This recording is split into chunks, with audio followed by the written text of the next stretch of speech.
Saya waktu kelas 4 apa kelas 5 SD udah mulai jualan.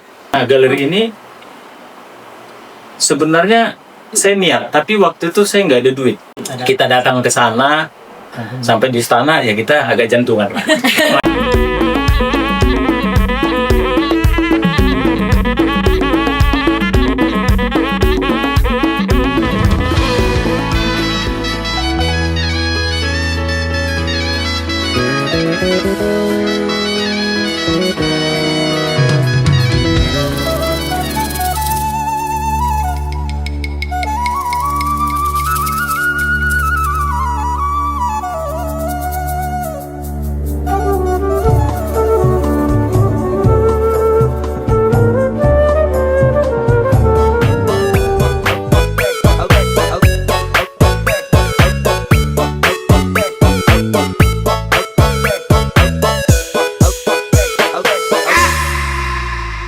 Kawan-kawan, Horas. Oke. Selamat datang kembali di podcast Pascalibah Pro. Ya, jadi pada episode hari ini kita kedatangan tamu yang gak kalah spesial dari episode-episode sebelumnya. Ya, di balik kain-kain tenun yang indah, kain-kain ulos yang indah ini, ya, yang membuat kita bangga menjadi warga Sumut. Tidak lain, tidak bukan Bapak Robert Sianipar dari Galeri Ulos Sianipar. Ya, orang Medan nggak mungkin nggak tahu nih ya, Bang. Kayaknya orang Medan tahu. Orang Medan pasti tahu ya. Nggak tahu udah kelewatan ini ya. Oke, mungkin kita kenalin dulu Bapak Robert Sianipar. Apa kabar, Pak? Sehat. Ya, sehat. Itu terus ya. Benar. Iya, itu Taurus. Tadi kita udah kenalan ya di belakang ya, panggilnya ke depannya mungkin Bang aja kali ya, Pak, biar lebih sohib gitu ya. Jadi pertanyaan pertama langsung aja nih mungkin kita ya, Pak.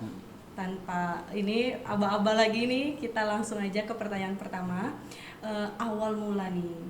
Kan dulu kita ini orang-orang zaman sekarang, anak muda zaman sekarang sukanya buat coffee shop, buka thrift shop, abang malah buka ulos shop, ya kan? Jadi apa sih Pak? Apa sih Bang ceritanya nih di balik ulos, kain ulos ini, kenapa akhirnya abang memilih usaha ulos gitu? Awal mula ceritanya nih ya, silahkan.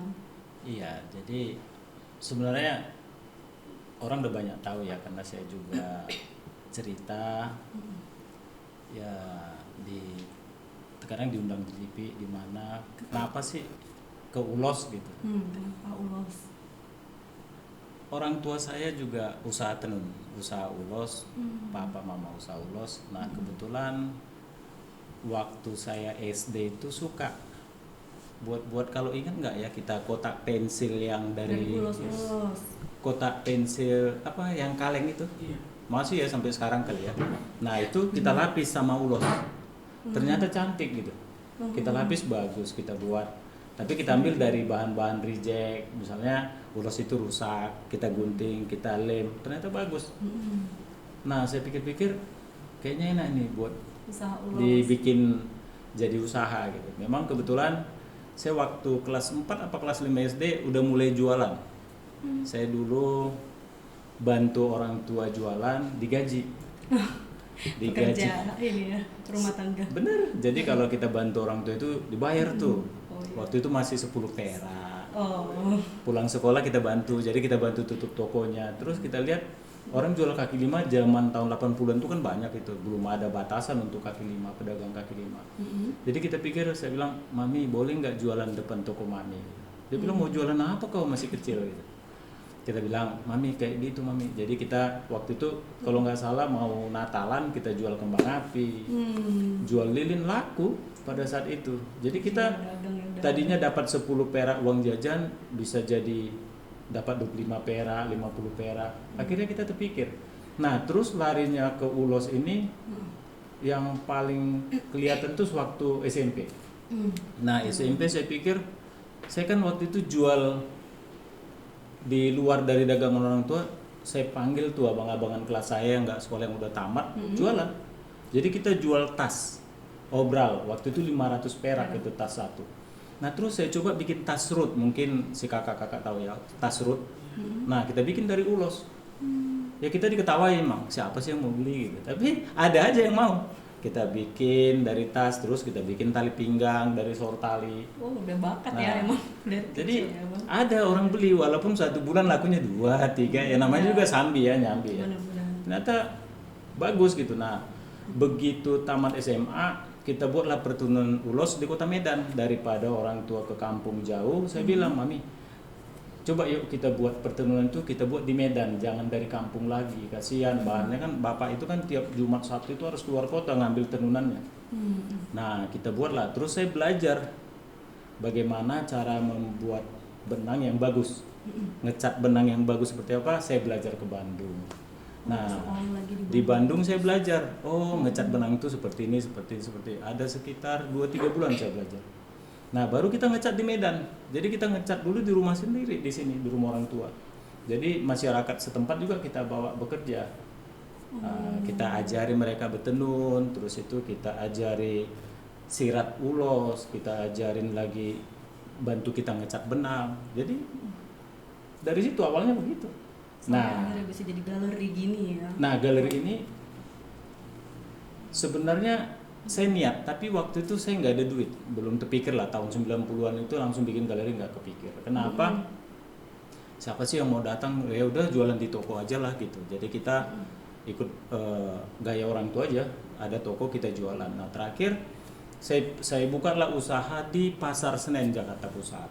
Nah kita coba jadi grosir di sana. Kita ambil 4 kios, kita jualan, bagus. Permasalahannya di Medannya yang berantakan karena nggak ada yang ngurusin. Akhirnya saya harus pulang ke Medan. Pulang ke Medan saya fokuskan, ya udah deh kita buka galeri. Yang di Jakarta tutup tadi. Jakarta terpaksa kita tutup karena nggak ada yang ngurusin kan. Nah kita bukalah di Medan. Buka di Medan pertama kali itu galeri itu adanya di rumah saya, di dekat pertemuan kita yang di Medan ini. Nah kita buka, kita coba tuh nawari produk.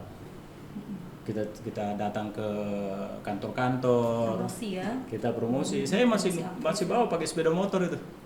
Saya bawa ke kantor, ya ditolak biasa lah. Itu apa gini?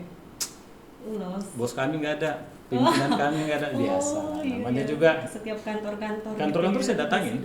ya. Jadi masih banyak dulu mungkin kepala dinas kenal saya karena saya ingin ketemu sama kadisnya. Ada yang terima saya, ada yang tidak, ya wajar kan. Karena juga mereka itu mau diapain sih gitu ya Pak. Pikir mereka kan kebanyakan orang-orang berpikir kalau ulos itu dipakai untuk adat doang. Memang benar untuk adat.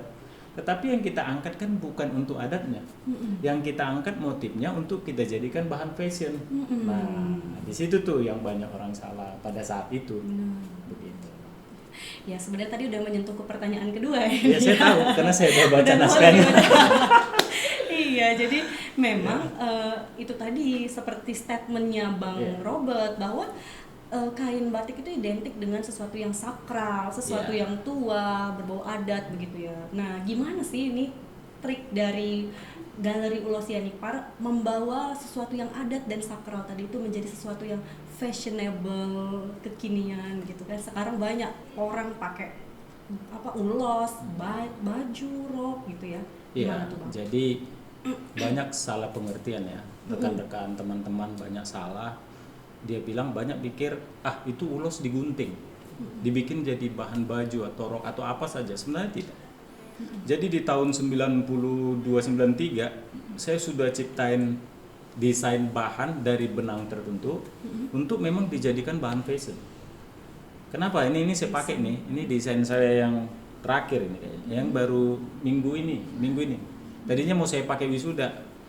Tapi karena pakai wisudanya hitam-hitam nggak jadi deh. Akhirnya baru saya pakai sekarang nih, acara BPS. Spesial nih. Spesial nih untuk BPS jadinya. Nah, kenapa? Waktu saya pakai ini di kampus dulu tahun 90-an, tapi coraknya mirip seperti ini. Bukan ini, tapi mirip seperti ini. Saya dikatain sama teman saya, kau ulos, kau gunting-gunting ya, salah kan? Tapi kita bilang, ini bukan ulos, motifnya yang kita angkat ke bahan, kita bikin jadi bahan fashion. Oh iya, kau tengok mana rumbenya, mana ininya, gak ada kan manik-maniknya gitu lah. Kita jelasin juga supaya teman-teman tahu bahwasannya yang kita pakai itu bukan ulos, tetapi motifnya yang kita angkat, kita bikin ke bahan yang bagus supaya bisa dicuci, baru kita bikin jadi bahan pakaian atau tenunan. untuk bisa dinikmati semua orang. Benar, jadi mengadaptasi motifnya aja gitu ya. Iya, motifnya yang kita angkat. Gunting-gunting dijadiin baju. Wow, kreatifnya. Emang ini. Jadi kalau ada nggak momen di abang nih, misalnya kayak yang kena banget gitu, aha banget lah untuk jadi mantap usaha ulos nih. Maksudnya pokoknya aku bakal gelutin nih usaha ulos nih. Ada nggak satu momen yang kena banget gitu di abang? Ada sih, kebetulan saya suka desain. 90% produk tenunan yang ada di galeri ini desain saya. Wow. 90%. Ya. Dan desain itu sudah dipakai mulai dari kepala daerah, bahkan baju dinas, seperti kayak pramugari Garuda pakai produk kita juga. Kejaksaan, Pemko, Pemprovsu, bahkan terakhir pas sebelum pergantian Pak Jokowi ke Pak Prabowo itu saya desain 85 bahan baju. Itu dari kita, 85 set itu bahan kita desain, tidak ada yang sama untuk dipakai di acara itu. Bahkan Bapak RI ke-7 juga pakai ya? Iya, Pak Jokowi pakai. Dan saya juga 2000 berapa ya diundang beliau ke istana, saya datang memakai pakaian adat, bangga terus itu ya bangga dong kan, dipanggil sama Pak Presiden kan. Dia yang nggak pernah ketemu, siapa sih nggak bangga pernah megang kepala presiden, ya kan? Jadi itu lucu, itu ada cerita unik tuh sedikit. Jadi waktu itu kita datang ke sana, sampai di istana ya kita agak jantungan lah. Namanya juga baru sekali pijak istana, begini nih istana gitu ya. Terus kita dimasukkan ke satu ruangan. Pak Sianipar ya, dari Galeri Sianipar. Iya. Sini Pak ruangannya, nanti Pak Presiden nunggunya di sini. Kita datang tuh berdiri. Begitu kita diri nggak ada 1 menit Pak Jokowi datang. Dia bilang, Sianipar, ya Pak Presiden. Agak jantungan juga nih. Tegur tuh. Nah terus pengawalnya ada di jarak saya ada 2 meteran. Terus Pak Presiden datang ke saya. Dia bilang, yaudah Pak Sianipar pasangin ulosnya. Izin ya Pak. Kita pasang tuh, kita pasang. Ini kan kesempatan sekali seumur hidup nih. Megang, masangin baju, megang kepalanya Pak Presiden. Ini kan benar.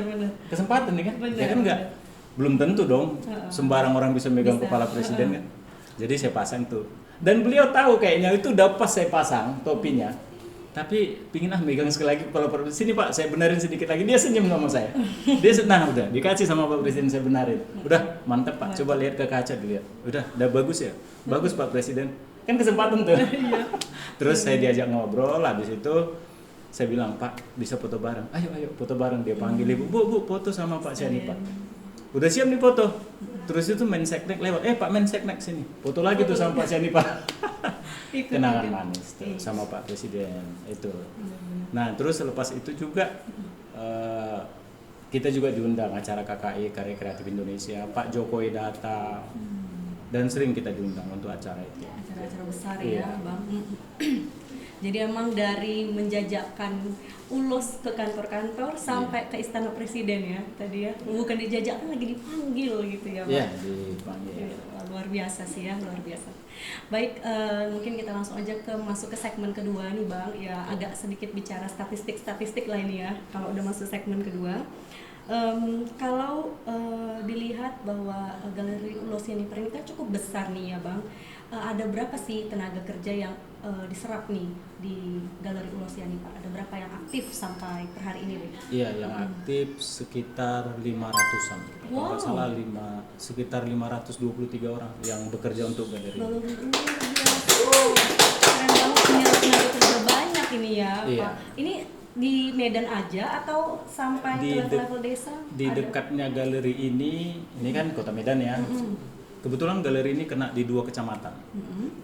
Galerinya ada di Kecamatan Medan Denai. Pertenunannya, penjahitnya, yang lain-lainnya ada di Medan area kecamatannya. Jadi ini 2 kecamatan. Nah, di sekitar sini lebih kurang 150 orang. Di daerah sini. Jadi masyarakat di sini yang kita rangkul dari tahun 90-an sampai sekarang ada sekitar 150 orang. Wow. Keren. Sisanya baru ada di daerah. 300-an itulah Iya. ya. Tapi di desa-desa tuh nggak ada ya Bang, maksudnya kayak penenun ulos yang dari desa-desa. Ada. Oh ada juga tenaga kerja di sana. Ada. Jadi kita kasih standarisasi. Jadi tenunan itu ada orang nawari tenunan. Kalau standarnya tidak masuk, saya tidak mau. Saya bilang kamu belajar atau saya ajarin. Oh ada yang menawarkan Ada. gitu ya. Jadi saya bilang kalau kamu mau supaya produknya bagus harus seperti ini. Ada yang mau, akhirnya masuk. Bagi yang nggak mau, ya nggak bisa masuk. Kan nggak mungkin dong kita jual produk. Benar-benar. Saya tawarin tuh sama si Ito terus kan, Ito mau nggak gini? Aduh jangan bang, kurang rapi begini kan nggak enak juga, nggak laku kan. Tetap Jadi masalah di kita. kualitas lah ya. Benar. Kalaupun ada yang menawarkan. Iya. Benar. Oh, jadi banyak sekali ya teman-teman ternyata tenaga kerja yang diserap oleh Galeri Ulos Sianipar ini. Jadi kalau bicara tentang data berikutnya nih, Bang, ini katanya menurut data BPS ini jumlah wisatawan yang datang ke Sumut itu memang fluktuatif, tapi trennya positif. Jadi banyaklah wisatawan mancanegara tuh juga datang ke Danau Toba. Ada nggak pengaruhnya tuh? Maksudnya semakin tinggi tingkat wisatawan yang datang ke Sumatera Utara, semakin tinggi penjualan ulos, atau produsennya, pembelinya ulos Sianipar sendiri sebenarnya dari dalam negeri aja udah banyak, atau dari luar negeri lebih banyak? Dari mana sih ini sebenarnya, Bang? Kalau kita dalam negeri banyak ya. Kebetulan yang paling banyak belanja kemari itu kalau dalam negeri itu dari Pulau Jawa itu paling banyak. Dari Jawa justru Iya, ya? dari Jawa justru paling banyak. Nah, Suka ulos nih. terus kalau dari luar negeri rata-rata per minggu 2-3 kali seminggu bule datang kemari. ke sini. Iya. Kadang ada yang dari Australia, ada dari Amerika, dari Belanda, mereka datang kemari. Dan terkadang kita tanya, kok tahu kesini gitu? Dia bilang ada teman saya pernah kemari gitu. Oh, udah sampai ke luar negeri temen Iya. itu masih. Jadi hasil data kita sudah lebih dari 40 negara yang pernah berkunjung ke galeri. Berapa 40 negara? Iya. Wah. Dari hasil catatan kita Iya, sekitar tamu 40. ya. Iya. Luar biasa. Jadi sebenarnya dalam negeri sendiri pun sudah banyak, tapi dari luar negeri pun nggak kalah banyak gitu lah Iya, ya Bang. lumayan. Benar, wow, luar biasa sekali ya. Jadi kalau bicara tadi sudah kita bicara tentang produksinya, sekarang tantangannya nih Bang, tantangannya dalam memproduksi ulos tuh seperti apa ya? Apakah dari bahan bakunya susah, atau regenerasi penenunnya susah, atau mungkin persaingan dengan kain pabrikan nih? Gimana Iya. menurut Abang? Apa tantangan Sebenarnya, terbesarnya? iya, tantangan itu kan datang dari kita sendiri sih sebenarnya. Kita susah satu arah. Kenapa saya bilang begitu? Kalau bahan baku di Indonesia ini sangat banyak. Contoh kapas, produk-produknya itu sangat banyak. Cukup. Cuman masalahnya Masalahnya. teman-teman kita ini bersaingnya itu kurang baik. Terkadang dia tenun satu, dia laporkan begini. Contoh ya, sekarang kan medsos banyak tuh, boleh jualan di TikTok, di YouTube, di Instagram. Nah hasilnya nggak sama dengan yang mereka katakan gitu. Maunya coba deh saya lebih memprotes mutu, kualitas. Maunya kualitas itu sesuai dengan apa yang kita buat. Jadi konsumen yang belanja nggak kecewa. Jadi membuat tenunan kita itu orang yakin. Benar. Mau siapapun yang jualan, mau siapapun Kualitasnya. yang beli, kualitasnya bagus. Nah itu sih kalau tantangan yang paling saya lihat paling menyolok gitu. Saingannya justru Iya. soalnya gitu ya. Kompetitor kita itu, saya senang dengan kompetitor. Permasalahannya, please, ayo kita sama-sama belajar supaya produk yang kita buat itu standar gitu loh. Contoh misalnya kita buat sisi ya. Contoh misalnya sisi ini sebelah sini sama sini nggak sama. Kalau memang nggak sama sekalian. Nah, misalnya garis ini kuning, nanti di sini hijau, tiba-tiba seharusnya di sini kuning, dia bikin merah gitu. Jadi contohnya kira-kira seperti itu. Jadi orang ngeliatnya nggak, iya kurang tepat gitu. Maunya ayo sama-sama belajar. Saya senang aja. Ayo, saya suka diskusi sama petenun. Saya bilang harus begini supaya nanti hasilnya begini. Saya suka seperti itu. Jadi kita sama-sama mendapatkan desain tenun yang bagus. Benar. Oke, itu kita bicara tentang tadi ya udah usaha dan bisnisnya Bang Robert.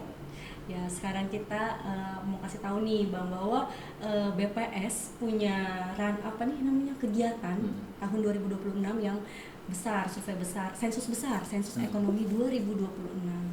Jadi gini Bang, menurut Abang seberapa penting sih data itu dikumpulkan nih terkait sensus ekonomi? Nanti kan kita akan kumpulin data jumlah usaha, data produksi usaha gitu. Menurut Abang seberapa penting sih data-data tersebut dikumpulkan untuk usaha-usaha seperti Abang, pengusaha-pengusaha seperti Abang?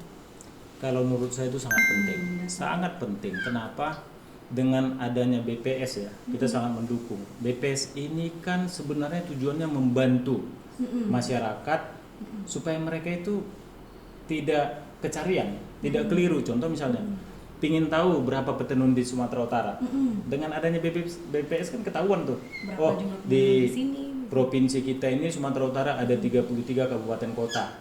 Di Taput sekian, di Samosir sekian, di sini sekian, di sini sekian. Akhirnya kita dapat. Nah, terus kenapa saya bilang penting? Jadi kalau terlalu banyak memproduksi produk itu juga nggak baik. Kan harus seimbang, harus balance. Yang kita tenun dan yang kita jual itu sebenarnya harus balance. Bisa cari peluang. Benar, gitu, iya. Jadi peluangnya itu tepat, gitu. Jadi nggak salah dengan adanya BPS ini. Saya sangat mendukung hal itu supaya kelihatan nih. Potret yang benar. Iya, jadi contoh yang bikin kopi shop berapa banyak, yang bikin tenun berapa banyak, terus berapa yang dia jual. Jadi ada data yang bisa menjadi standarisasi untuk kita. Itu sangat baik. Sangat baik ya, benar. Jadi kalau udah pemerintah punya potret nih tentang ekonominya Indonesia atau lagi tentang ekonominya di Sumatera Utara ini, apa sih harapan Abang sebagai pengrajin ulos ya? Bantuan seperti apa sih yang diharapkan pengrajin dan pengusaha ulos, misalnya seperti penenun-penenun Abang, apa sih harapannya kira-kira dari potret pemerintah tadi? Kalau harapan kita ya, itu gunanya pemerintah ya. Pemerintah harus selalu ikut campur tangan dengan produk-produk buatan masyarakatnya sendiri. Itu harus. Kenapa? Dengan adanya pemerintah ya, masyarakat itu bisa mengadu ke sana. Pak, kami kurang gini gitu. Jadi contoh modalnya kurang atau Pak, kami mentok di desain. Jadi pemerintah siapkan desainer untuk membantunya. Terus disiapkan ahli-ahli untuk benangnya. Jadi ahli bilang, oh ini harus begini. Nah itu masukan yang baik. Membuat produk masyarakat itu jadi jauh lebih bagus. Kalau dari harapan Abang sendiri, misalnya pribadi nih, misalnya dari Galeri Ulos ini Pak, kira-kira harapan seperti apa nih yang dapat dibantu pemerintah untuk pengrajin ulos gitu? Ya harapan kita pemerintah itu ikut campur. Macam mana masyarakat itu bisa memproduksi dagangannya dan laku melalui promosi ya. Sebenarnya pemerintah udah mencampurin ya, seperti TikTok ya, YouTube. Nah cuman lebih dalamnya lagi pemerintah itu ikut serta di dalamnya. Itu saya pinginnya begitu. Jadi dengan keikutsertaan pemerintah juga tahu kekurangan masyarakatnya apa dan keinginannya juga apa gitu. Oke, benar-benar campur tangan pemerintah. Iya, gitu ya, itu sangat penting. Benar. Nah, ini kita udah masuk ke pertanyaan terakhir nih kan Bang. Bukan pertanyaan sih, mungkin pesan dari Abang buat teman-teman pelaku usaha kreatif lain di Medan terkait pendataan sensus ekonomi nanti nih. Kira-kira Abang boleh kasih pesan-pesan dong? Kira-kira. Iya, buat rekan-rekan sesama dibilang pedagang boleh, pebisnis boleh, pengusaha boleh.